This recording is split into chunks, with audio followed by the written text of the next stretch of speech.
The Consulting Success podcast is powered by the Clarity Coaching Program. If you'd like to work directly with the Consulting Success team and receive personal coaching and support to optimize and grow your consulting business, marketing, and revenue, visit consultingsuccess.com to find out more and apply. Welcome to the Consulting Success Podcast. I'm your host, Michael Zapersky. In this podcast, we'll dive deep into the world of elite consultants, where you'll learn the strategies, tactics, and mindset to grow a highly profitable and successful consulting business. Hey everyone, it's Michael Zapersky here, and today I'm very excited to have Jonathan Fields with us. Jonathan, welcome. Thanks. Great to be here with you. So, John, for those who aren't familiar with you and your work, you're an author, you're a speaker, a producer, a business builder, and you're also host of the Good Life Project. You're the founder and president of Spark Endeavors, which you've been running, I believe, since 2019, if I'm not mistaken. You've been featured in lots of well-known publications and media, New York Times, CNN, Forbes, a whole bunch of others. I definitely want to dive into and kind of take this conversation down the path of how you help people deeply understand themselves and find the work that really allows them to thrive. But before we do that, let's kind of take us back to the early days. You graduated from law school. You actually worked as an attorney. Why did you leave the world of law?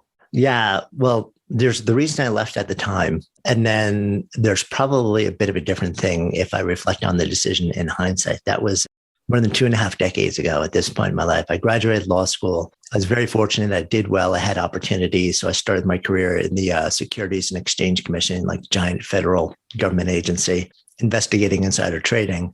And then went out to one of the largest law firms in the world in their New York office, where I was doing securities work and IPOs and all the fancy stuff with the fancy business card and, you know, the fancy suits and the fantastic salary and perks.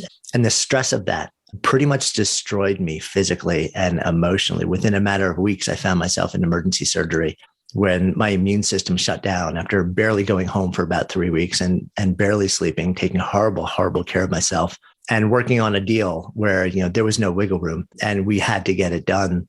Literally, if we didn't get it done by a specific date, the laws in the country that we were doing the deal changed the next morning and our client would be out of luck. So this was sort of the day-to-day life of the type of work that I was doing, and I couldn't handle the stress of it. So my immune system shut down. I ended up with a huge infection in the middle of my body that ate a hole through my intestines from the outside in. And that sent me into emergency surgery. And, you know, when your body literally rejects your career, at some point you have to listen. And it's interesting because you asked me, you know, like, kind of like, what was the decision and how did I know it was time to leave? And back then, I had a very strong sense after that, you know, I was not long for the path of law and that the career just wasn't right for me. I had nothing against the practice of law. I just felt like it wasn't the place for me to be. In hindsight, had I known then what I know now, especially with some of the deep dive work that we've been doing for the last 5 years, I think I might have made a different decision, to be honest with you. I think I might have had the ability to reframe that moment.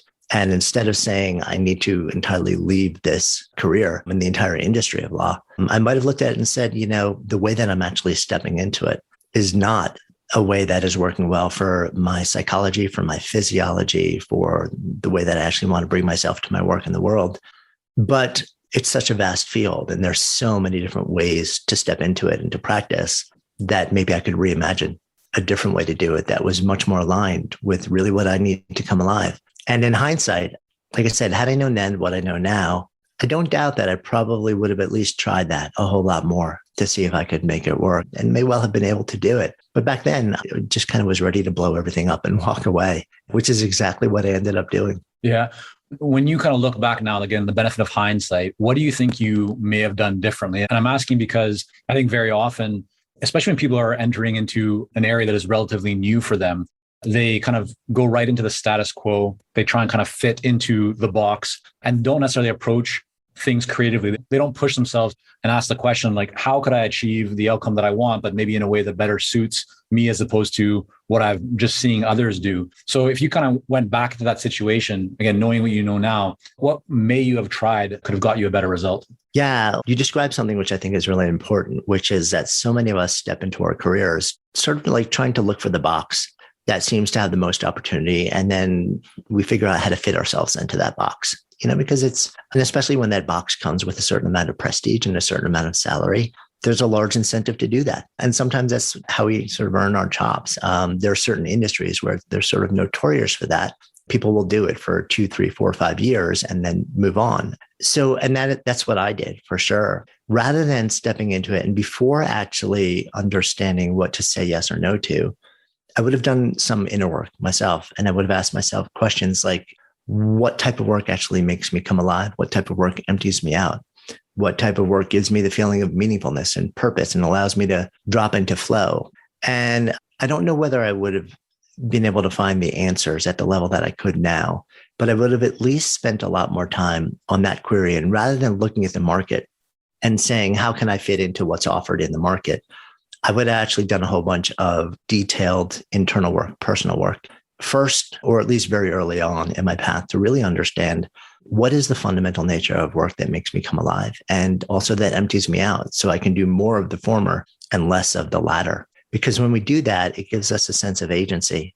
And instead of walking around trying to figure out how we can fit into the next, like rectangular box when we're in a square box, we walk around basically having a lot of clarity about just the qualities of the work that need to be present for us to be a really strong yes. And you get lured a lot less into places and spaces and opportunities that really are not fantastic fits for you. So yeah, I would focus a lot more on the inner work and a process of self-awareness and self-discovery, which I really didn't start to focus on until much later in my career in life. You've accomplished so much. We're going to talk about whether it's the yoga studio and different businesses and one of the top rated podcasts out there. But as you speak about this, it really makes me kind of wonder, when I look at most people who spend time doing the inner work, it almost always the result of that they've gone through kind of like that messy middle. And I wonder, is that just part of it? I mean, is that just the way that it's supposed to be? That in order to kind of get to a place where we really need to do the inner work, we first have to go through challenging situations? Or have you found in your work that there are people who are very intentional early on? They don't actually even know where they want to go, but they spend time really digging into the inner work before they kind of set out on their path? Yeah, it's such a great question. One that I've been asking myself and also a lot of people for a lot of years. My anecdotal evidence-based sort of answer to that would be, it's very rare for somebody to deepen into a process of self-inquiry, especially early in life, without having some sort of major disruptive moment that shakes them and drops them into the existential question, because it's just not the way that we're sort of taught to function in life. I guess instead of saying we, which is a pretty universal term, I would probably actually say that is probably more a Western mindset. I think an Eastern mindset tends to be steeped more in holistic ideas and a different ideology and philosophy. But a Western mindset is decidedly more externally focused than internally focused. And usually the thing that brings them inside, and I'm raising my hand right here, I don't get to carve my life or myself out of this, is something big happens that makes you ask that big question. I mean, we're seeing it right now, the last 18 months, the volume of people who've been dropped into a state of profound disruption and now find themselves as a result of that asking the big existential questions that they had literally never asked for the last 10, 20, 30, 40 working years of their lives, is leading people at a scale that we've never seen before to re-examine the bargain that they made when they started their career and ask themselves, is that the bargain that I want to continue to make for the rest of my working life? And for a lot of them, the answer is no. Yeah, this is deep stuff. I want to come back to this because we could just kind of keep going, peeling the layers of the onion back there. But I want to touch on a few other things that really stand out to me. Around 2000s, I believe early 2000s or so, you started Sonic Yoga in New York City. You later sold that, I believe, in 2008. Why did you get into the yoga business? And was that what you did right after you left the kind of the world of law, or was there something else that happened in between? Yeah, there was an in-between, but it was all part of the same thread. I've had a lifelong fascination with just the human potential and also mind-body connection and wellness and entrepreneurship. I was a lemonade stand kid. I was a gymnast as a kid, a competitive gymnast. And I was always fascinated by how we rise into our potential and how our bodies and minds connect to do that. And I walked away from that when I was practicing law entirely, both in the context of my own life and also just in terms of the fascination. And I knew when I left law that I wanted to go back into the world of entrepreneurship and well-being and human potential. And I also knew I was going to take a huge hit. So my first job out of law was making $12 an hour as a personal trainer, just learning the ropes of the fitness industry. I could have very likely talked my way into a management level position, but I thought it was really important for me to understand what is the social dynamic, what is the actual human interaction that happens at the fundamental point of contact in this industry, what's going right and what's going wrong, so that I could understand how to create a better mousetrap. I did that for about 6 months until I really got a pretty good beat on what I wanted to do. And then opened my first fitness facility, which I grew for about 2.5 years before selling to an investor group. And then I got pretty curious about the world of yoga along the way. I had started to develop my own practice, in no small part incited by an interest in breathing exercises, or in the yoga world, what they call pranayama, when I was wrapping up my legal career, because I was so freaked out by the adversarial nature of what I was doing. I needed to find a way to just very quickly downregulate my system, and breathing is a really powerful way to do that. That eventually led to a fascination in yoga. And after I sold the fitness facility, I took a little bit of time, was living in Hell's Kitchen, New York. And then I ended up signing a 6-year lease for a floor in a building to create what I hoped would become one of the premier yoga centers in New York City. I was married, I had a 3-month-old baby, a new home. And the date that I signed that lease was September 10th, 2011, which was the day before 9/11 in New York City. Woke up that next day, and to, the absolute worst thing imaginable, there were people that we knew that didn't come home. And at the same time, we were mourning that and dealing with a city that was destroyed. And I was asking myself, am I really going to launch a new venture into this environment? And that moment was pretty pivotal for me, because it really brought me back to the essential truth that we have one pass through this thing called life. And the vast majority of our waking hours are going to be spent doing this thing we call work. And to the extent that we can make that thing more nourishing, more meaningful, more purpose-driven, more exciting and energizing, then I wanted to figure out how to do that, how to be part of it. So we went ahead and opened that business, which, became this beautiful, flourishing international community of people. And it was a really powerful moment. So it started really with a fascination with this new space for me, my next entrepreneurial venture. I had no business teaching when I started out, even though I sort of cobbled together enough knowledge to do it, and eventually, trained to be proficient at it. But it was the next evolution for me. And it was also something that allowed me to dive deeply into Eastern philosophy and spirituality and teachings, like whether it's Hinduism and Sanskrit and Buddhism, and understand just a completely different frame on what's valuable in life and how to step into the way that we meet each day and the people in our lives. So it was something that I actually consider to this day, even though I haven't taught physical yoga classes, asana, for more than 13 years, I feel still very much like the work that I'm doing today is yoga, but in a different context. When you were at that point, September 11th, do you move forward with this? Do you not move forward with this? And it doesn't have to necessarily be like that exact moment in time, but around that period when you decide to move forward with that business, what was the biggest challenge that you faced? Probably my own fear. Was there anything so strong that actually had you thinking maybe I should not move forward with this? Oh, yeah. I mean, every fiber in my being was questioning whether I should move forward with it. I was living in a city that was financially devastated, that was emotionally and psychologically devastated, that was literally physically devastated. I had a 3-month-old baby. And starting a new venture in the best of times is very risky. I was married, I had a new home. So there was a lot riding on this. So there were, way more reasons to be fearful and way more reasons to shut it down than there were to move forward. But it was that realization that we were in a moment in time where there was never a greater need for a place for community and healing and movement and breath and just a place to be, coupled with that, realization that I knew somebody who was in the top of one of those towers with 2 young kids and a wife and a beautiful home who never came home. And we're not guaranteed anything, and I just felt like this was the thing that I needed to do. So was I scared?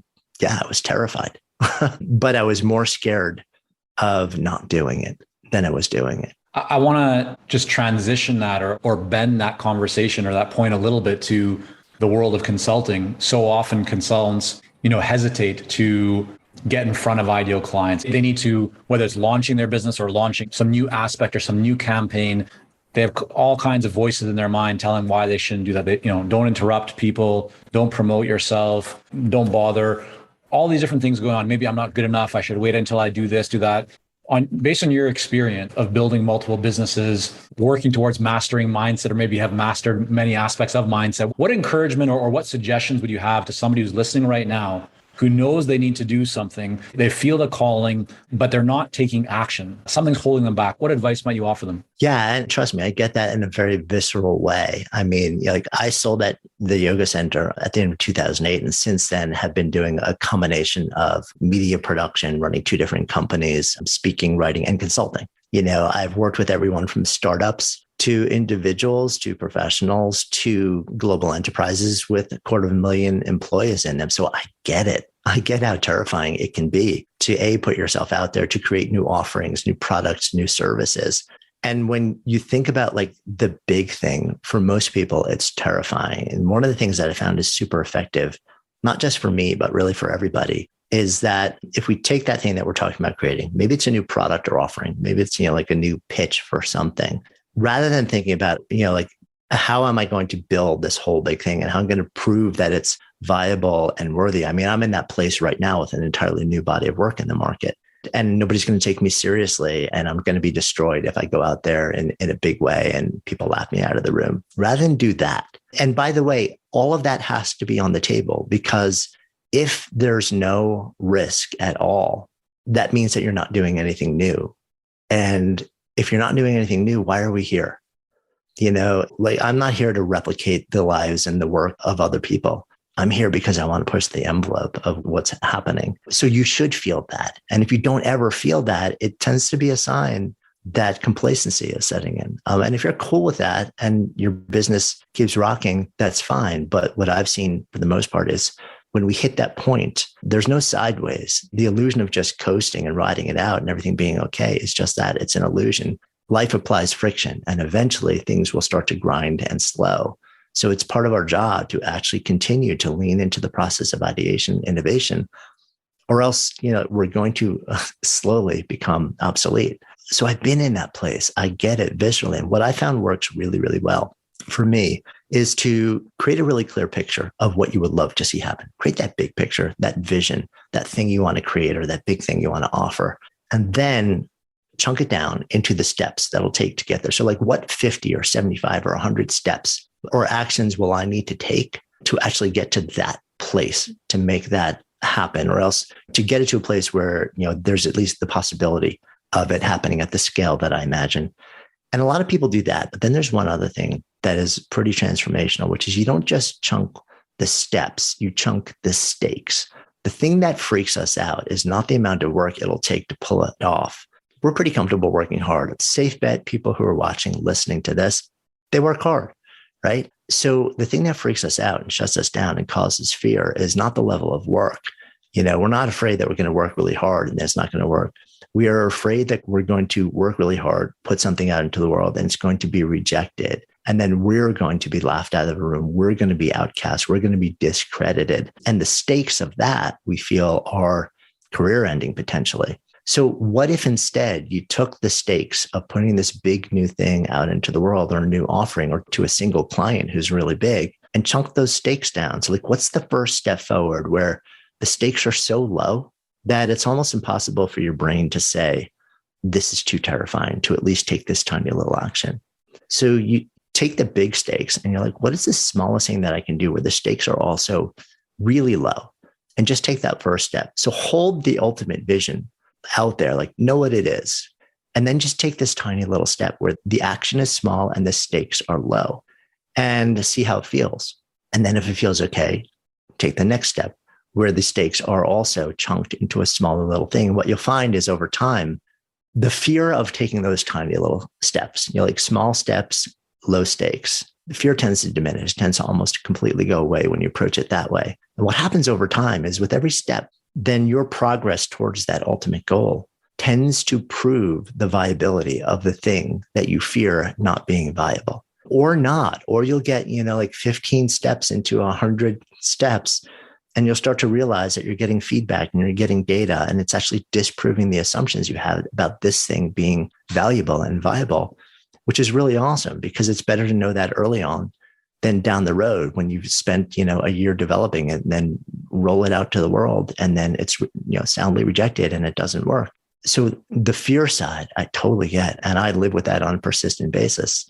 But when you approach it by creating a really clear picture of that big thing that you would love to make happen, and then chunk the steps and the stakes, it pretty much eliminates most of that problem, to be honest with you.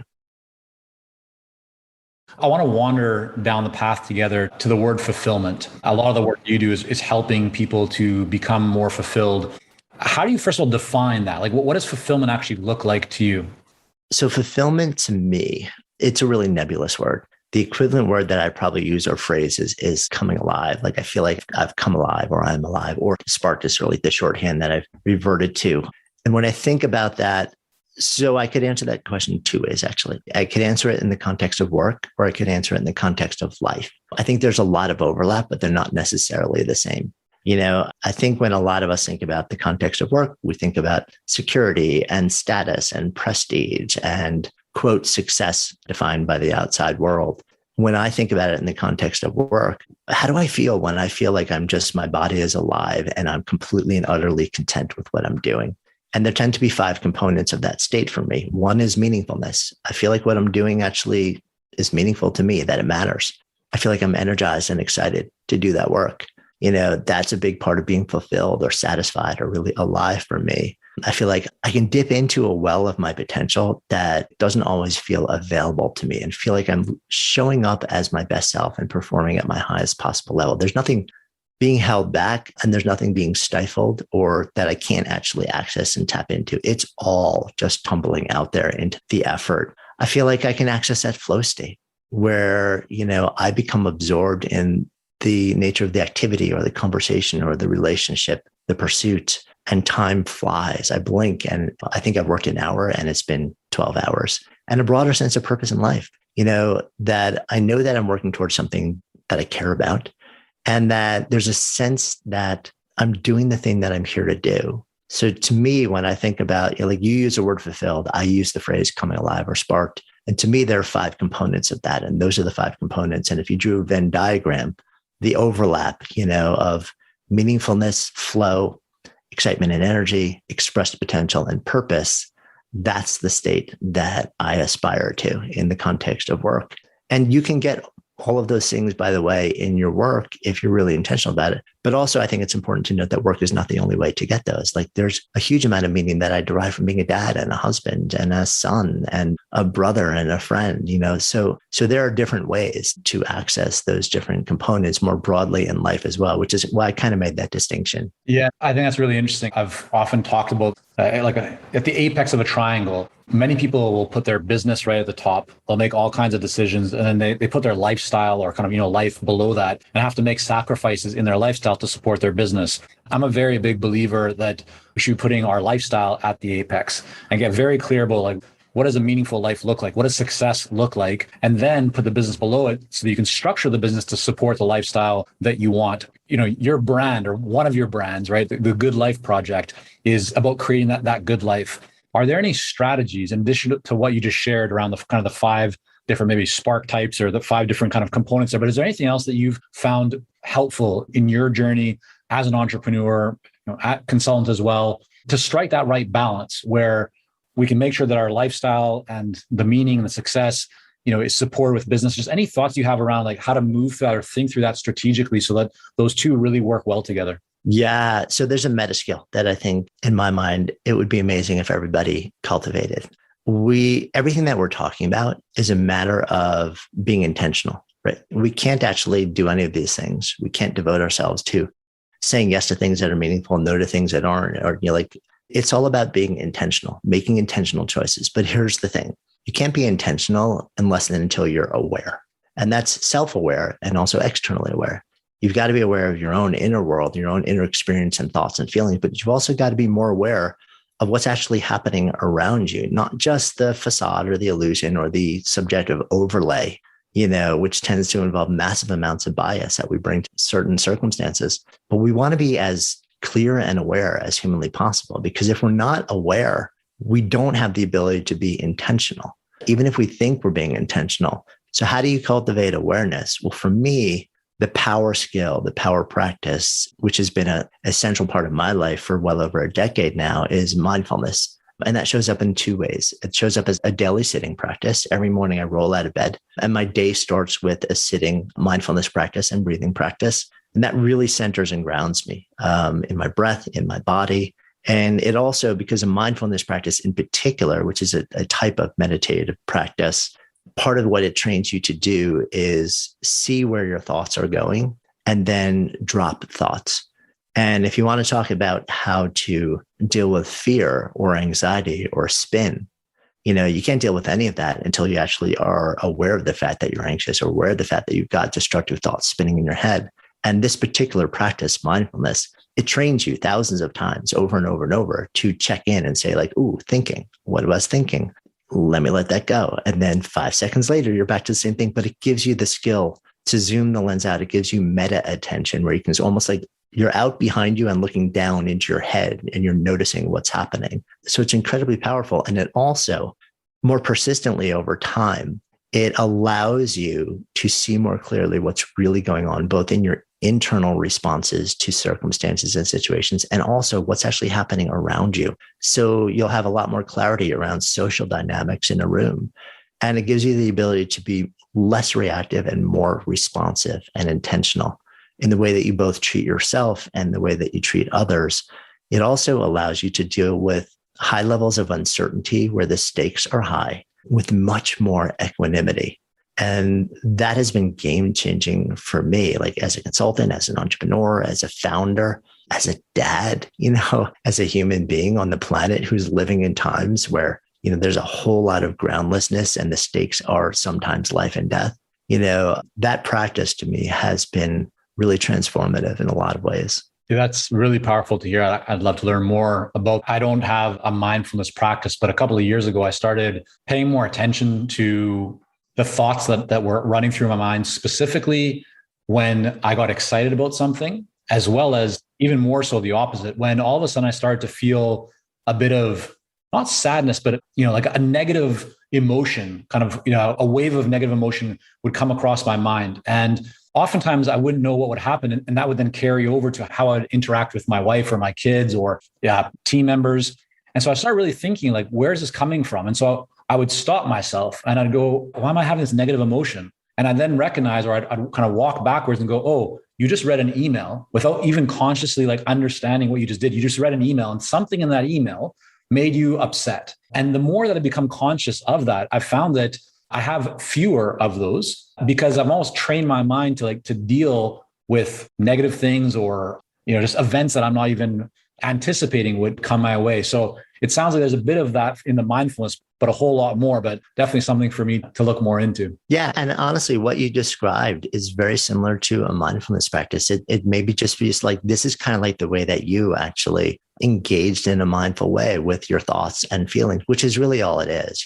There are a lot of different ways. You can sit, you can follow your breath, all these different things. But what you described is actually very much a mindfulness practice. Yeah. I highly encourage everybody to look into this because it's a game changer when sometimes we're not even in control of ourselves, of our own thoughts, right? We have an emotion, it takes over how we interpret things, then that translates into how we interact with others. And so just kind of getting control of yourself, I found has been very helpful for me. I want to talk about your new book, Sparked. You have Spark Types, right? Which is a program that you've developed to help people discover their unique imprint for the work that makes them come alive. And what I'd love if you could do, Jonathan, is kind of like walk us through high level, the development of this. Where did this idea begin? Was the book first? Was the assessment first? You have a kind of an accreditation training program. I'd love to get I think be very interesting for others, for everyone, to kind of hear, how did you go from the seed of an idea to the development of a whole kind of suite of different offerings connected to that core idea? Yeah, I'm happy to share that process. And because I think so many people are in the space of consulting or coaching or mentoring in some meaningful way, we have so many ideas spinning in our heads. And often they, over time, through interaction with people, we're testing and validating, and they turn into a methodology, but we don't even realize that they're actually a defined methodology or a defined, a set of intellectual property or body of work. So we never really map them out and build them out as this identifiable thing and then offer them to the world in a way where there's something really distinct. We're perceived as being able to actually offer something very different. So the process for me started with, as it generally does, a burning question, and it really goes all the way back to that moment I described back after 9/11, where I've just had this deep fascination with how we spend our lives, and in particular, our working lives.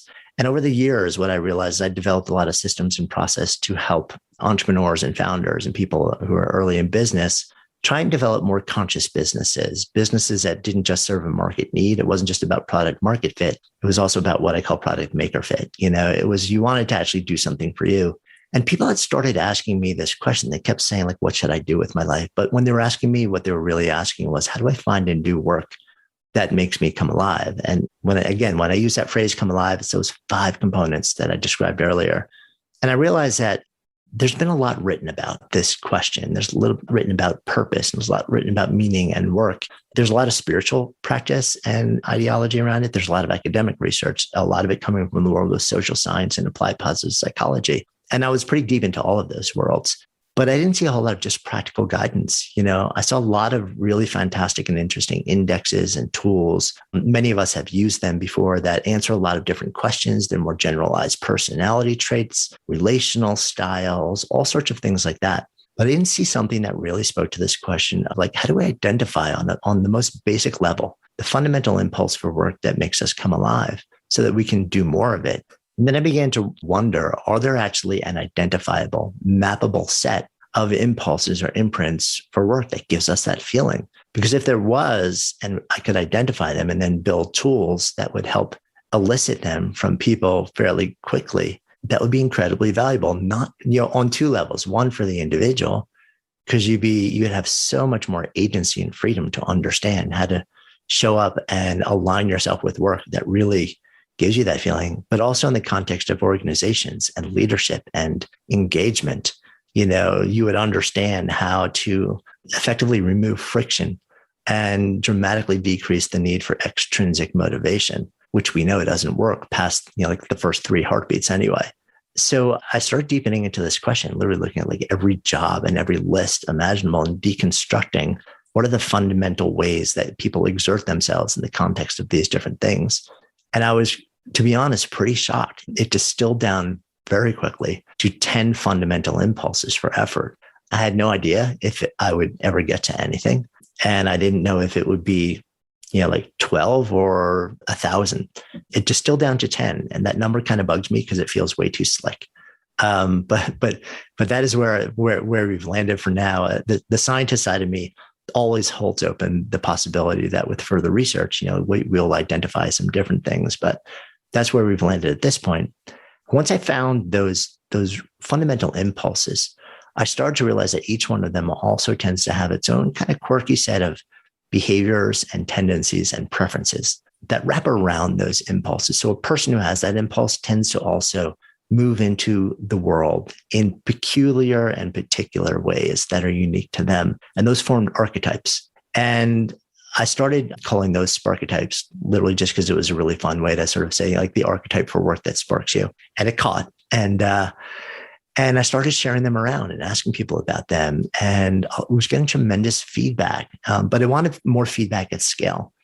So we spent most of 2018 developing an assessment to try and see if we could do 2 things. 1, validate or invalidate these ideas at scale. And 2, build a tool that if it went out into the world and we were getting strong feedback and validation, it would be really helpful. It would allow people to understand what their imprint or sparketype was fairly quickly. So we released that out of beta at the end of 2018. Since then, we've had, I think we're between 550,000 and 600,000 people have completed the assessment now. Sorry to interrupt, Jonathan. I just want to clarify, because to some people, that number is going to be like mind blowing, right? How have you gone about getting that many people to take the assessment? Yeah, so it's a combination of a lot of different things. I came into that having a pretty substantial personal platform from the world of media because I've been producing podcasts and been very fortunate that it's a large podcast with a big audience. So I was able to sort of like see the initial audience in no small part through that. Then one of the things that we learned is because it is to a certain extent an identity focused assessment, when people discover something that is that fundamental about themselves, they share it. So there's been a tremendous amount of sharing around it as well. So once we get to that point, I start realizing there's something much bigger happening here. And then when the numbers start to get that big, then all of a sudden you get stories and stories and stories and use cases and applications. And then I start to take these ideas into companies in a very kind of like soft way, starting with maybe a friend I know who's an L&D in a like small company and say, hey, can I come and do a lunch and learn? Which is as much for me to learn as and get feedback on these things as, like provide value. So in these sort of like low stakes ways that I was talking about before, it's not a huge deal if there are 6 people in a room and we're bouncing ideas. And the feedback was really good. And I kept developing the ideas. And it just get more and more robust, where eventually I start talking to larger organizations. And then all of a sudden, I find myself sitting down for a part-day workshop with the ELT of a giant global enterprise, sharing these ideas. And then they invite me in because the ideas resonate so much that they want all their senior leaders to be exposed to these ideas. I just want to jump in for one sec. Sorry to interrupt again, but when you're approaching all these people, from what you've said, is there an intention to run a paid workshop or put people through a paid program? Or is the initial outreach and kind of approach really just focused on, I'd love to get some ideas from you, share this with you? Because I think that I'm getting one sense from it. I just want to confirm, what's your mindset approach when you're going into those conversations? Yeah. So if I'm being honest, a couple of years, by the time I started having those conversations, I had a pretty strong sense that we had created something that was valuable, because everybody, all the feedback was like, listen, we've taken literally every assessment on the planet. And there's a lot of really good ones, and they tell us a lot of stuff. And some of the organizations had built their own internal ones. They're like, this is telling us something different. This is adding a different piece of information, and it's valuable to us. So when I would go sort of to the next level of organizations, at that point, it was really probably twofold. I'm going in because I want to continue to get feedback and develop the ideas for sure. And also in the back of my mind, I'm starting to think, this is something bigger. We started this under the umbrella of my existing company and brand, Good Life Project, because I didn't know how anyone would respond to it when we first launched it. And I didn't want to build anything I didn't have to.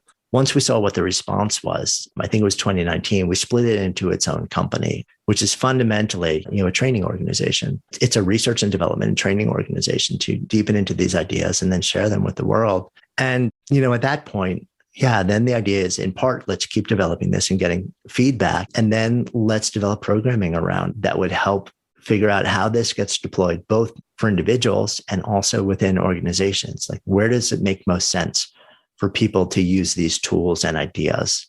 So it was a sort of a slow evolutionary process, but at a certain point, for sure, part of it became, okay, so let's actually start to build revenue, both programming and revenue centers around this. So when I show up and speak at an organization, I get a keynote fee for that, or a half day or a full day fee for that. As we have other people that we're training up in the IP and send them out into the world, we're building something bigger. So now, the engagements basically all serve a dual purpose. They continue to let us learn as we apply the work.